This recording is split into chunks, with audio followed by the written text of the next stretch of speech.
Olá, você que me segue no Rodrigo Silva Arqueologia. Estamos aqui mais uma vez juntos para o nosso bate-papo sobre a Bíblia Sagrada. E hoje eu gostaria de falar com vocês sobre esse tema recorrente que muitas pessoas me perguntam: onde ficava localizado o Jardim do Éden? Bem, antes de entrar no assunto de hoje, se você não é inscrito no canal, está aí a oportunidade, se inscreva, ative o sininho de notificações e, se gostar, partilhe com seus amigos, deixe o seu like e também o seu comentário aqui para o engajamento do canal, tá bem? Vamos à Bíblia. Gênesis capítulo 2, versículos 8 em diante, começa a contar a história do Jardim do Éden, um paraíso especial preparado por Deus para colocar nele o casal humano que ele também havia acabado de criar. E assim diz a Bíblia Sagrada, Gênesis 2, verso 8 em diante. E o Senhor plantou um jardim no Éden, na direção do Oriente, e pôs o homem que havia formado nele. Do solo o Senhor fez brotar todo tipo de árvores agradáveis à vista e boas para o alimento, e também a árvore da vida no meio do jardim, e a árvore do conhecimento do bem e do mal. E um rio saía do Éden para regar o jardim, e de lá se dividia, repartindo-se em 4 braços. O nome do primeiro rio é Pison, que rodeia a terra de Havilá, onde há ouro. O ouro dessa terra é bom. Também se encontram ali o bidélio e a pedra de ônix. O nome do segundo rio é Gihon, ou Gion, como dizem em português, é o que rodeia a terra de Cush. O nome do terceiro rio é Tigre. É o rio que corre pelo leste da Síria. E o quarto rio é o Eufrates. O Senhor Deus tomou o homem e o colocou no jardim do Éden para o cultivar e o guardar. E onde ficava esse jardim?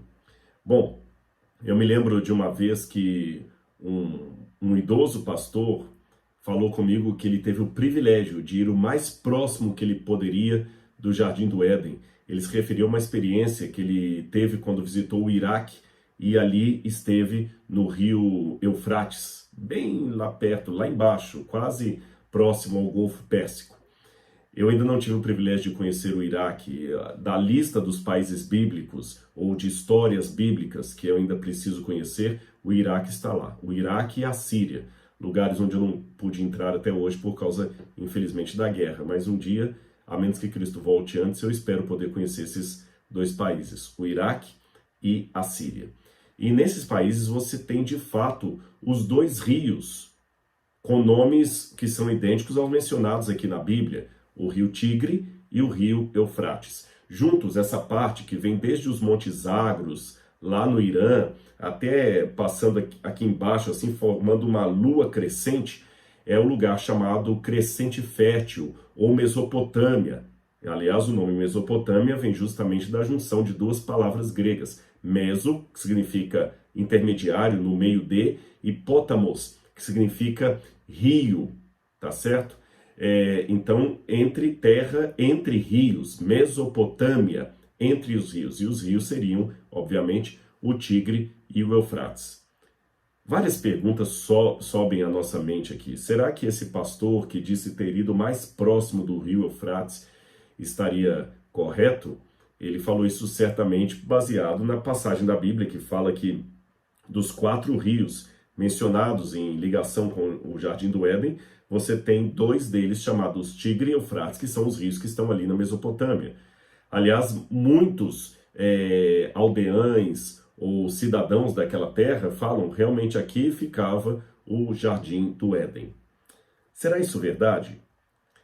Nós temos alguns problemas aqui para resolver com relação a esta localização do Jardim do Éden, que pode parecer apenas uma curiosidade sem sentido, mas dá para a gente tirar uma lição espiritual que eu vou fazer no final desse vídeo. O primeiro problema é que quando você vê a descrição aqui, ela parece uma descrição geográfica bem atual. O autor do Gênesis coloca: o nome do primeiro rio é Pison, que rodeia a terra de Havilá, onde há ouro. O ouro dessa terra é bom. Também se encontram lá o bidélio. Então, quer dizer, parece que ele está falando de um lugar que ele conhecia. Um dos rios do Éden passavam por essa terra que o autor dá detalhes, parece até que ele estava lá, fala até do ouro lá, que era muito bom. Quando ele vai falar o nome do segundo rio, ele fala do Gihon, que rodeia a terra de Cush, uma terra também conhecida por ele.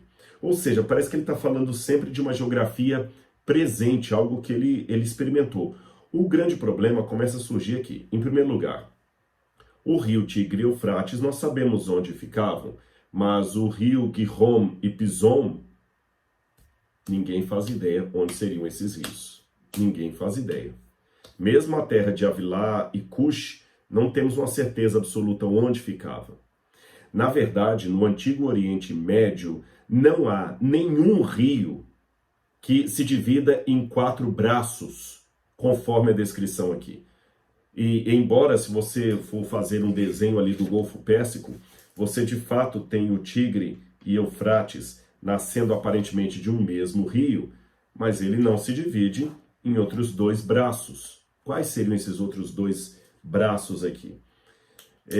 Um outro problema que nós temos em destacar esses rios aqui é que a Bíblia também fala, depois desse episódio aqui da queda do ser humano, a partir do capítulo 7, ela fala de um dilúvio que Deus mandou e que destruiu toda a terra, exceto a família de Noé, que estava na arca protegida por Deus.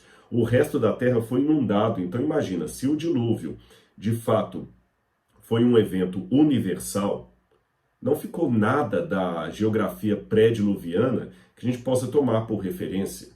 Então nenhum rio pré-diluviano subsistiria para contar a história, porque a terra seria toda inundada, destruída. E mesmo aqueles que acreditam, eu não faço parte desse grupo, que o dilúvio foi apenas localizado, eles também hão de admitir que ele foi localizado, mas ele destruiu uma área ali. Como é que um rio pré-diluviano sobreviveria depois do dilúvio? Não faz sentido isso aí. Os rios mudam de curso, fora o fato, como eu já falei, que não existe geograficamente nenhum rio que dá 4 braços ali na região do Oriente Médio, exatamente 4 braços, e o Tigre e o Eufrates que temos hoje são 2 braços. Onde é que estão o Gihon e o Pison? Nós temos outro problema aqui, que quando você vai ler aqui o verso 14, fala assim: o nome do terceiro rio é Tigre, é o que corre pelo leste da Assíria. Ora, veja bem, de fato esse aqui no hebraico não fala a palavra tigre, mas os comentaristas e hebraístas estão de comum acordo que se refere ao rio Tigre. Isso aqui não há dúvida na academia. O problema é que o rio Tigre atualmente, ou pelo menos no tempo da antiguidade, ele não passava ao lado da Assíria, mas dentro dela. E aqui diz, o rio Tigre que corre pelo leste da Assíria. No original hebraico está o rio Tigre que corre em frente à Assíria. É porque sempre que eles iam descrever o Oriente, eles descreviam na perspectiva de algo que está de frente de. Então o que o texto bíblico está querendo dizer é o seguinte, que o rio Tigre passava aqui e que ele estava justamente em frente da Assíria, ou pelo leste da Assíria.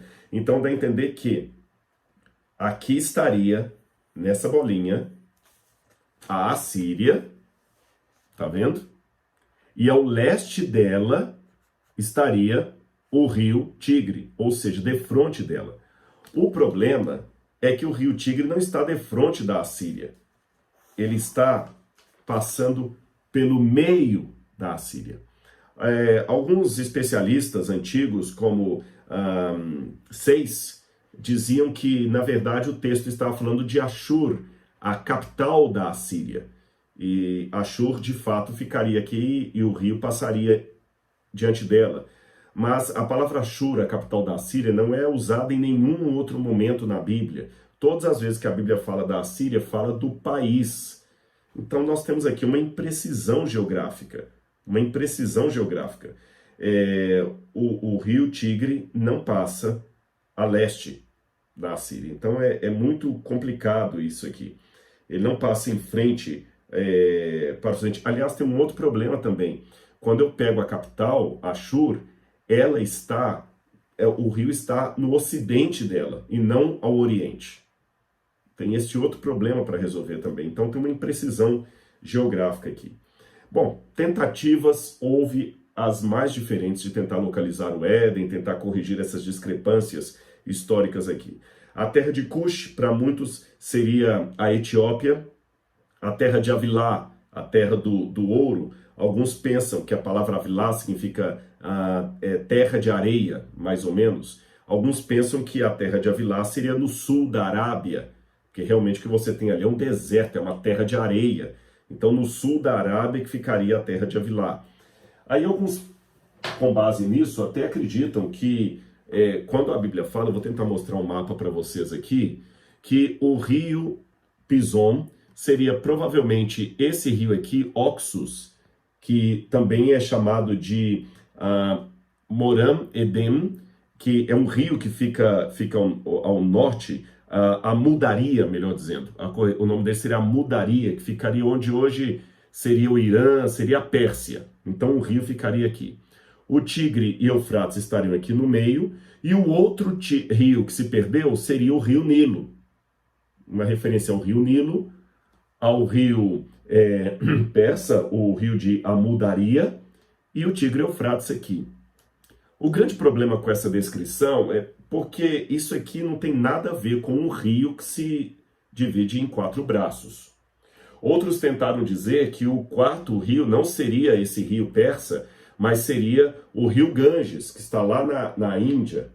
Então, toda essa região, que seria a região do Éden, também é complicado de entender assim. Não parece fazer muito sentido, porque o Ganges, ou mesmo a Mudaria, se você quiser, estão muito distantes aqui do Nilo, aqui no Egito, para falar que são rios que vêm de um mesmo braço, não coincidem com o que a Bíblia falou.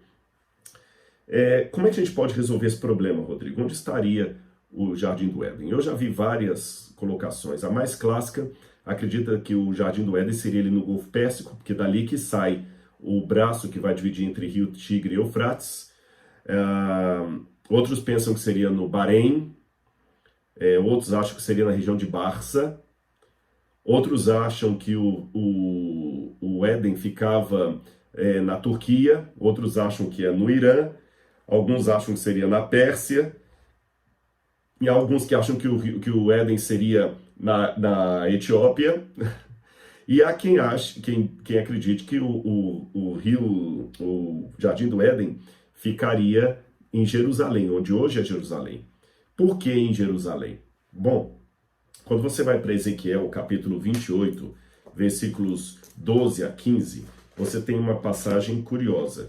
Ezequiel, capítulo 28, versículos 12 a 15. Eu vou ler na Bíblia para você. Lá fala, novamente, do Jardim do Éden. E diz assim, fala assim, filho do homem, profetiza contra o rei de Tiro, que é uma figura até do diabo, e diz-lhe, assim diz o Senhor, você era o modelo da perfeição, cheio de sabedoria, cheio de formosura, você estava no Éden, jardim de Deus, e se cobria de todas as pedras preciosas, sárdio, topázio, diamante, berilo, ônix, jaspe, curbúnculo, safira, esmeralda. Então fala que ele estava ali no jardim de Deus. E aqui também fala do rio que passa no lugar onde tem o bidélio e a pedra de ônix. Parece que está falando do jardim do Éden. E continua dizendo, você era o querubim da guarda e foi ungido e eu estabeleci. E você permanecia no santo monte de Deus. E andava no meio das pedras brilhantes. O santo monte de Deus, invariavelmente na Bíblia, é o nome que se dá para o Monte Sião, para Jerusalém, o lugar onde ficava o templo. Então alguns fazem uma associação entre Ezequiel 28, falando do monte de Deus, como sendo o Jardim do Éden, e como o monte de Deus, invariavelmente, em toda a Bíblia, é Jerusalém. Então acreditam que Jerusalém seria o lugar do Jardim do Éden, originalmente. Você sabe que tem até uma possibilidade teológica, isso não é dito explicitamente na Bíblia, porém, alguns teólogos acreditam que provavelmente, quando o dilúvio cobriu a terra, para que o jardim do Éden não fosse submerso pelas águas do dilúvio, que era uma maldição, o jardim do Éden foi levado por Deus para o céu. É lógico, a Bíblia não diz isto. É uma inferência que alguns fazem. Por quê? Essa inferência é baseada também em Apocalipse, capítulo 2, versos 17, 2, 17, que lá fala assim: o vencedor comerá do fruto da árvore da vida que está no paraíso de Deus. E como ali o tempo do Apocalipse é muito presente, fala que ele comerá do fruto da árvore da vida que está agora no paraíso de Deus. Mas se está no paraíso de Deus, não pode ser aqui na terra, porque a gente não localiza o paraíso de Deus aqui na terra. E a promessa do Apocalipse parece estar se referindo à Nova Jerusalém, que tem a árvore da vida e que desce do céu. E segundo o entendimento de muitos, ela desce sobre o Monte das Oliveiras, que de acordo com o livro de Zacarias vai se fender.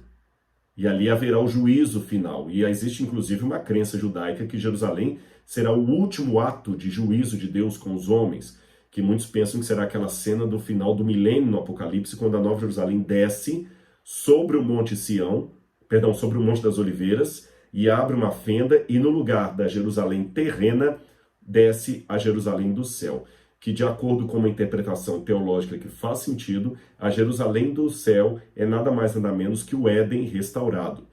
Então é a partir dessas inferências que alguns deduzem que o Éden não foi de certa forma abandonado por Deus, tanto é que ele deixou querubins ali protegendo a árvore da vida, mas Deus também não o destruiu no dilúvio, porque se Deus tivesse destruído o Éden no dilúvio, não faria sentido João fazer referência à promessa de Deus que o vencedor comerá do fruto da árvore da vida que está no paraíso de Deus. Então, por isso, deduz-se que o paraíso não foi destruído. Se ele não foi destruído e ele não está na terra, então Deus o transportou para o céu. Mas isso, como eu disse, não está explicitamente na Bíblia. É uma inferência que muitos fazem. Seja como for, Rodrigo, onde ficava o Éden? Alguns teólogos liberais, como Robert Alter, falam o seguinte: é bobagem procurar o jardim do Éden, porque essa primeira parte aqui do Gênesis é proto-história, isso aqui é novela. Gênesis 1 a 11 é bem diferente do estilo literário de Gênesis 12 em diante, que fala dos patriarcas. Ali parece histórico, o anterior parece mitológico. Porém, isso não é um consenso, não. Há hebraístas sérios, como Ephraim Spicer, que diz que não, que o prefácio do Gênesis é histórico. E ali é o prefácio da história que virá depois do capítulo 12.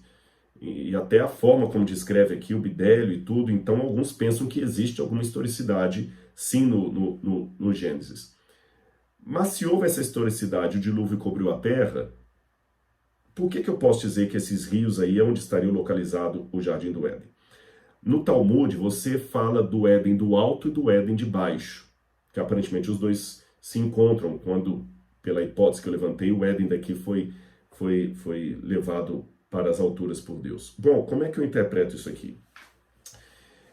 Eu, aparentemente, irmãos, não creio que o rio Tigre e Eufrates de hoje correspondem ao Tigre e Eufrates mencionado aqui no livro do Gênesis. Por que razão?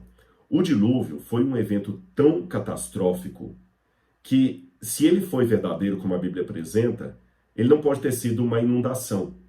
Porque Deus promete a Noé, o pacto noético, que ele não mandaria outro dilúvio sobre a terra. E inundação tem uma atrás da outra acontecendo na história. Se o dilúvio, então, for uma inundação localizada, Deus quebrou a promessa, porque ele mandou várias outras inundações e ele falou que não mandaria mais um dilúvio sobre a terra. Outra questão, Jesus promete que a volta dele será como o dilúvio. Aliás, até o apóstolo Pedro fala, assim como Deus destruiu aquela humanidade pelo dilúvio, destruirá agora novamente pelo fogo. Então a comparação, o paralelo que tanto Pedro quanto Jesus fazem do fim dos tempos e do dilúvio, mostra uma universalidade, porque o fim dos tempos, o juízo final, a volta de Jesus, é um evento de característica global, universal. Então o dilúvio também tem de ter sido um elemento global, universal. E quando você vê pela geologia, mesmo a geologia evolucionista, ela admite que a Terra passou por catástrofe, ou catástrofes no passado, que dizimaram todo o planeta. Por exemplo, pergunte para um evolucionista como é que os dinossauros desapareceram. Ele vai falar que provavelmente foi um astroblema, um meteoro que caiu do céu, ali mais ou menos onde hoje é o Golfo Pérsico, e causou aquele cataclismo que sepultou animais, paquidermes, destruiu os dinossauros. E depois que veio, no outro período aí, a geração dos seres humanos. Se eu trabalhar com a hipótese que essas múltiplas catástrofes universais que os geólogos evolucionistas apresentam pode ter sido tanto uma, ou seja, o dilúvio, aí realmente eu posso mais uma vez ratificar que a Terra não poderia ter hoje sobrevivido nada da geografia ou da geologia pré-diluviana. Só para você ter uma noção, em geologia há dois tipos de eventos, o ordinário e o extraordinário. O evento ordinário é aquele que acontece aos pouquinhos, que a gente nem consegue testemunhar. Uma erosão, um envelhecimento de um edifício. Por exemplo, se eu pegar essa casa que eu moro aqui e deixá-la sem manutenção, ao léu, tomando sol, chuva, sem manutenção, um dia ela vai cair. Mas vai ser daqui a uns 400 anos, talvez daqui a 400 anos, sem nenhuma manutenção, um dia essa casa cai. Aí, quando ela cair, alguém pode falar assim, realmente, essa deve ser uma casa de 400 anos, porque ela está tão envelhecida e agora ela caiu. Porém, um terremoto poderá fazer essa casa cair em 2 segundos, mesmo que ela tivesse sido construída há 1 ano. O terremoto é um evento extraordinário. Ele produz, em poucos minutos, o que o evento ordinário demoraria 400 anos. Percebeu?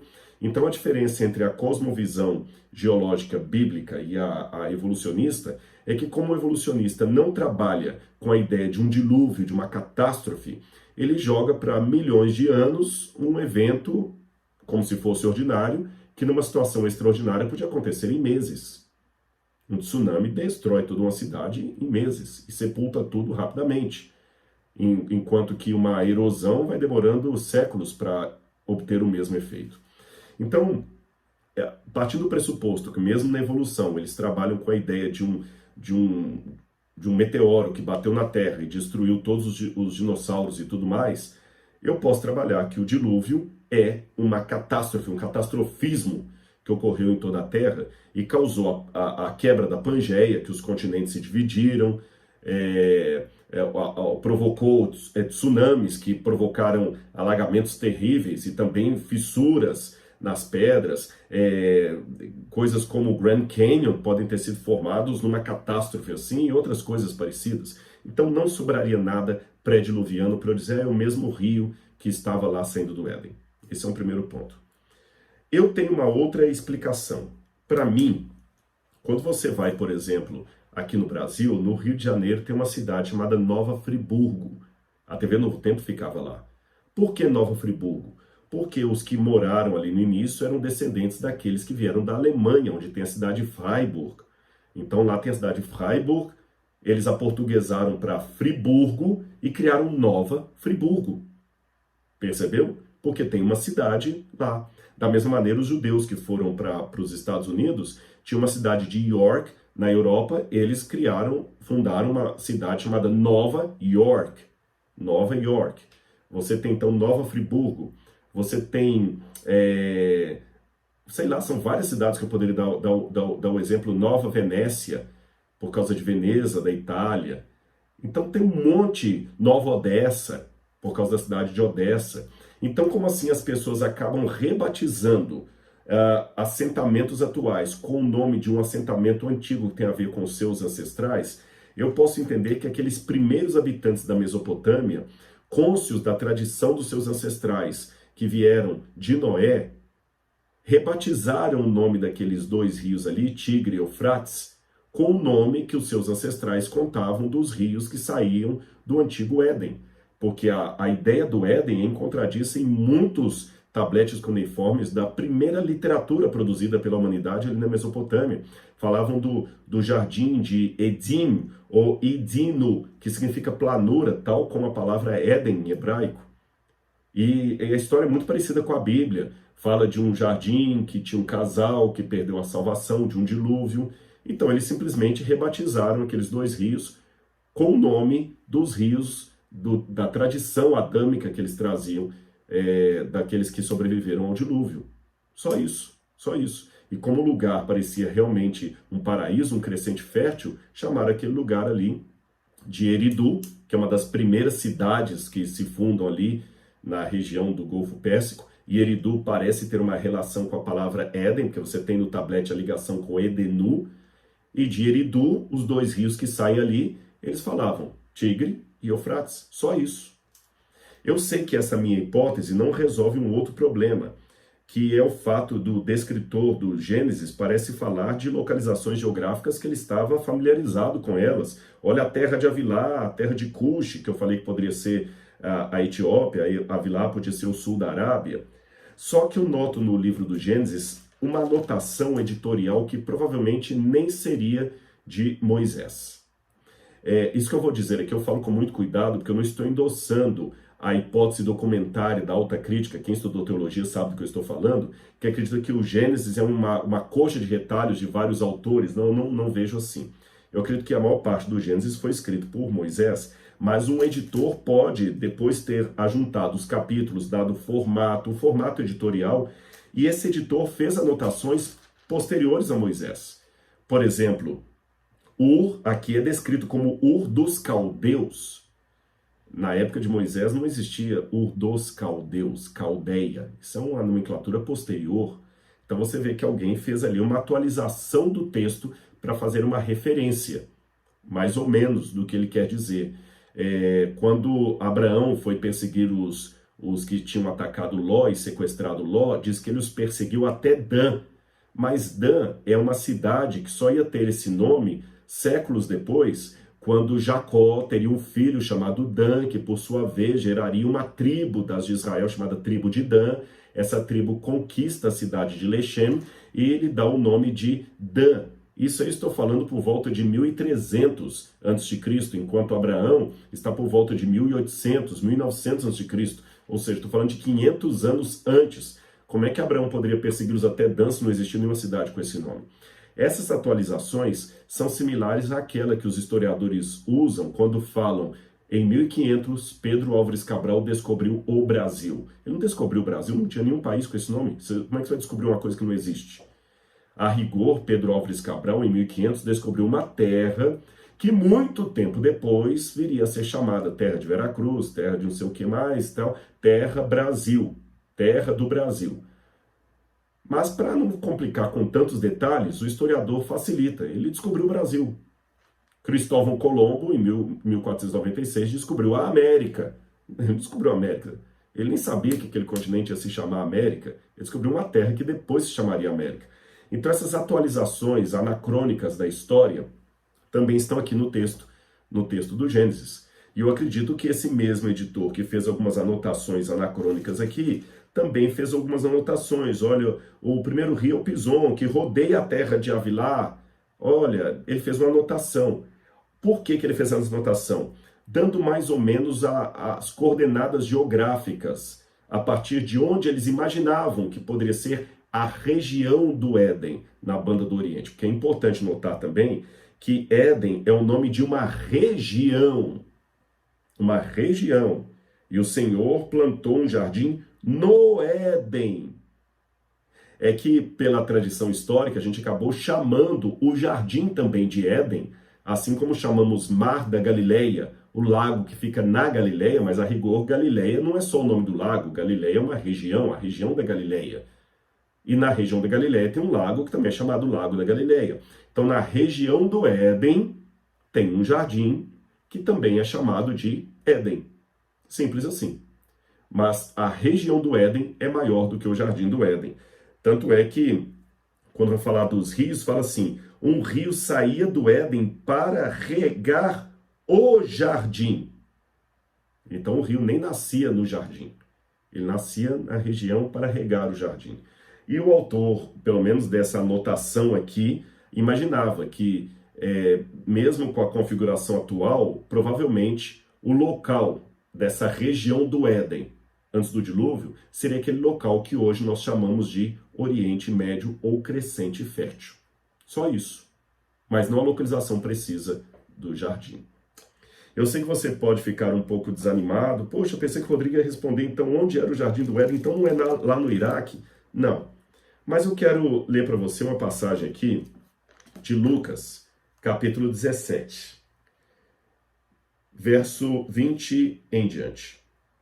Indagado pelos fariseus sobre quando viria o reino de Deus, o Jardim do Éden restaurado, Jesus lhes respondeu: o reino de Deus não vem com visível aparência, nem dirão, ele está aqui ou está lá, porque o reino de Deus está entre vocês. Algumas Bíblias traduzem, o reino de Deus está dentro de vocês, mas eu não gosto muito dessa tradução. Pelo contexto grego aqui, não dessa parte só, mas de todo o capítulo, Jesus estava se referindo a si mesmo, porque ele estava no meio dos fariseus. Tá certo? No meio dos fariseus. O reino de Deus está aqui. Ele não vem mais com visível aparência por causa do pecado. Veja o que aconteceu. Depois do pecado, Deus apareceu para o povo de Israel na montanha do Getsem, do Sinai. E Deus falou com Moisés: Moisés, faça um santuário ali no meio para que eu possa habitar no meio do povo. O que significa isso? O Éden era o santuário onde Deus habitava no meio do seu povo. Agora que esse santuário não estava mais aqui, Deus fez um santuário provisório onde ele habitaria no meio do povo. Esse santuário depois virou um templo na cidade de Jerusalém, onde Deus habitaria no meio do seu povo. Talvez por isso que muitos judeus entenderam Jerusalém como sendo o Éden espiritual. Mas esse templo foi 2 vezes destruído. E Jesus esteve aqui como sendo o santuário de Deus no meio do povo. Mas Jesus foi embora. Mas ele deixou o Espírito. E no Evangelho de João ele fala: se alguém me amar, guardará minha palavra. E eu e meu Pai viremos para ele, faremos nele morada. E quando ele fala do Espírito Santo Consolador, no mesmo Evangelho, ele fala: o Espírito já está convosco, mas estará em vós. Ou seja, através do Espírito Santo, Cristo habita em mim. E quando ele voltar nas nuvens do céu com poder e grande glória e com a nova Jerusalém depois do milênio, nós estaremos de novo no Jardim do Éden. Mas o que faz do Éden um paraíso? Não é a árvore do conhecimento do bem e do mal, principalmente não é mesmo esta. Não é a árvore que tem o fruto da vida eterna. Não é o rio da água da vida. O que faz daquele lugar um paraíso é a presença constante do próprio Deus. E é por isso que o Apocalipse, ao encerrar as suas palavras, fala sobre a Nova Jerusalém, que ali nós vamos ter o rio da água da vida, a árvore produzindo frutos para a saúde dos povos, e todos viveremos para sempre. Mas também diz, Apocalipse capítulo 22, ali não vi santuário, porque, Apocalipse 22, versículo 3, não mais haverá qualquer maldição. Nela está o trono de Deus e do Cordeiro. Os seus servos contemplarão a sua face, e na sua testa terão gravados o nome dele. Ou seja, e também no capítulo 21, verso 22, não vi ali nenhum santuário, porque o seu santuário é o Senhor Deus poderoso e o Cordeiro. Quer saber onde hoje, antes que a Nova Jerusalém volte, está o Jardim do Éden? Depois dessa mensagem aqui, desse vídeo, olhe no espelho. Porque se você entregou sua vida a Jesus e Ele está morando em seu coração, você passa a ser o Jardim do Éden nessa terra. Então o Jardim do Éden não está lá no Iraque, entre o rio Tigre e o Eufrates. Ele está aqui agora, olhando para mim, você. Você é o jardim, é o paraíso de Deus. Provisório, é verdade, até que o paraíso definitivo venha com Cristo nas nuvens e possamos para sempre viver com o nosso Senhor no Éden restaurado. Não é uma boa?